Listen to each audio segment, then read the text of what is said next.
أعوذ بالله من الشيطان الرجيم بسم الله الرحمن الرحيم الحمد لله رب العالمين والصلاة والسلام على سيد المرسلين وخاتم النبيين وشفيع المذنبين أبي القاسم محمد وآله الطيبين الطاهرين المعصومين من يوم هذا إلى يوم الدين أما بعد فقال الله سبحانه وتعالى في كتابه المجيد وفرقانه الحميد وقوله الحق وهو أصدق القائلين بسم الله الرحمن الرحيم لن تنالوا البر حتى تنفقوا مما تحبون۔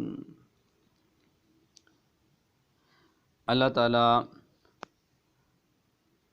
قرآن مجید میں اپنے محبوب حضرت محمد مصطفیٰ صلی اللہ علیہ وآلہ وسلم کو ارشاد فرماتا ہے، اے میرے حبیب، جب تک تم اپنی محبوب چیز راہ خدا میں صرف نہ کرو گے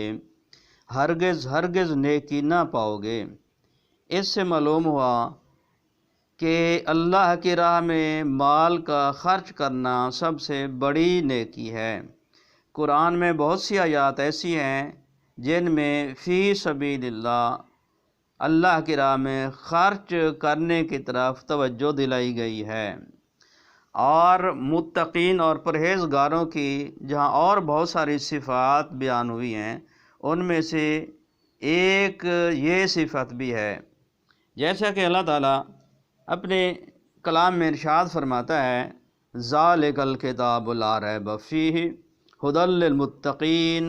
الذین یؤمنون بالغیب ویقیمون الصلاۃ ومما رزقناہم ینفقون۔ یعنی قرآن مجید ایسی کتاب ہے، اس میں کوئی شک نہیں، یہ ہدایت ہے ان متقیوں کے لیے جو غیب پر ایمان لاتے ہیں، نماز پڑھتے ہیں، اور جو رزق ہم نے ان کو دیا ہے اسے راہ خدا میں صرف کرتے ہیں۔ اللہ تعالیٰ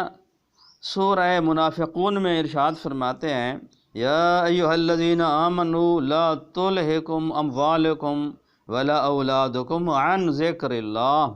ومن یفعل ذلک فاولئک هم الخاسرون وانفقوا مما رزقناکم من قبل ان یاتی احدکم الموت فیقول رب لولا اخرتنی الی اجل قریب فاصدق وکن من الصالحین۔ اے ایماندارو، تمہارے اموال اور تمہاری اولاد تمہیں خدا کے ذکر سے غافل نہ کر دے، اور جو ایسا کریں گے وہ خسارہ پانے والوں میں سے ہوں گے، اور جو ہم نے تم کو رزق دیا ہے اسے اس سے پہلے راہ خدا میں خرچ کر ڈالو کہ تم میں سے کسی کو موت آ جائے، اور اس وقت وہ کہنے لگے پالنے والے، اگر تو کچھ مدت میری موت ٹال دے تو میں تیرے حکم کی تصدیق کروں اور صالحین میں سے ہو جاؤں صدقہ دے کر۔ اس میں کوئی شک نہیں کہ دنیا میں ہمارے نزدیک سب سے زیادہ محبوب چیز مال و دولت ہے، جس کے اوپر بس اوقات اپنی جان اور آبرو اور اولاد سب کچھ قربان کر دیتے ہیں۔ اس کی محبت مرتے دم تک ہمارے دل میں رہتی ہے اور جاتی نہیں۔ ہماری خواہش یہی ہوتی ہے کہ تمام دنیا کی دولت ہمارے گھر میں آ جائے، جتنا یہ مال زیادہ جمع ہوتا جاتا ہے اتنے ہی لالچ اور حرص کے پاؤں زیادہ پھیلتے جاتے ہیں۔ حدیث میں ہے، منہومان لا یشبعان طالب العلم و طالب المال، دو لالچی اور حریص بندے کبھی سیراب نہیں ہوتے، ایک طالب علم ہے وہ علم حاصل کرتے کرتے نہیں تھکتا، اور ایک طالب مال ہے جو مال جمع کرتے کرتے نہیں تھکتا۔ جو لوگ مال جمع کرنا تو جانتے ہیں مگر راہ خدا میں خرچ نہیں کرتے، ان کے مال کا انجام اچھا نہیں۔ اللہ تعالیٰ سورہ توبہ میں ارشاد فرماتا ہے، والذین یکنزون الذھب والفضہ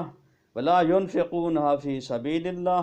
فبشرہ بعذاب علیم یوم یحمى علیہا فی نار جہنم فتکوی بہا جباہہم وجنوبہم وظہورہم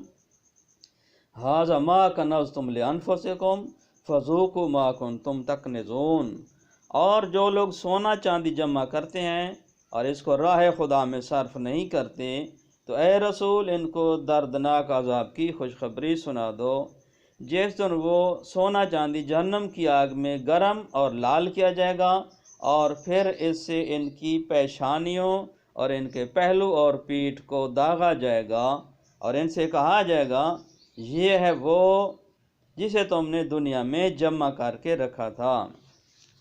آیات و احادیث سے بخوبی واقف انسان یہ بات جانتا ہے کہ راہ خدا میں مال کا خرچ کرنا باعث ثواب عظیم ہے۔ کیسے خوش نصیب ہیں وہ لوگ جو حلال طریقے سے روزی کما کر نیک کاموں میں صرف کرتے ہیں۔ مال و دولت کا بہترین مصرف یہ ہے کہ ترویج دین و حفاظت مذہب اور اعانت فقراء و مساکین، بیوگان و یتیمان، صلہ رحم اور ادائے حقوق بنی نوع انسان میں صرف کیا جائے۔ مالداروں پر خدا نے زکوٰۃ و خمس کو اسی لیے واجب کیا ہے کہ اس کے غریب بندوں کو اس سے سہارا ملے اور ان کی پریشانی میں کچھ کمی ہو سکے۔ سنگ دل اور خدا ناشناس ہیں وہ لوگ جو ضرورت سے زیادہ دولت رکھنے پر بھی خدا کے محتاج بندوں کی خبر نہیں لیتے۔ شیطان ان کو افلاس سے ڈراتا ہے اور خدا ان کی دولت کو بڑھانے اور اس کی حفاظت کرنے کا وعدہ کرتا ہے۔ کیسی عجیب بات ہے کہ وہ شیطان کی دھمکی سے تو کانپنے لگ جاتے ہیں، لیکن خدا نے جو وعدہ کیا ہے اس پر اعتماد نہیں رکھتے۔ حدیث قدسی میں ہے کہ خدا فرماتا ہے فقراء میرا کنبہ ہیں، جو ان پر احسان کرے گا میں ان پر احسان کروں گا۔ وہ انسان ہی کیا جس کے دل میں دوسروں کے درد اور دکھ کا احساس ہی نہ ہو۔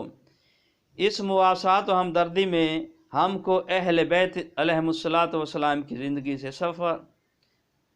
سے سبق حاصل کرنا چاہیے۔ سبحان اللہ، وہ کیسی مسکین پرور اور غربا نواز ہستیاں تھیں کہ اپنا تمام سرمایہ فقراء و مساکین کی حاجت براری کے لیے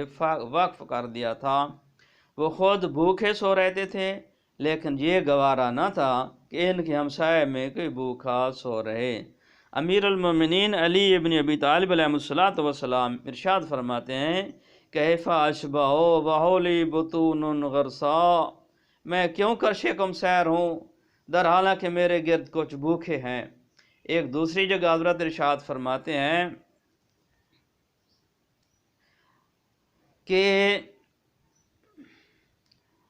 وہ انسان جو خود شکم سیر ہو کر سوئے اور اس کا ہمسایہ بھوکا ہو وہ ہم میں سے نہیں ہے۔ اکثر ایسا ہوتا تھا کہ 3 دن اس طرح فاقہ میں گزر جاتے تھے،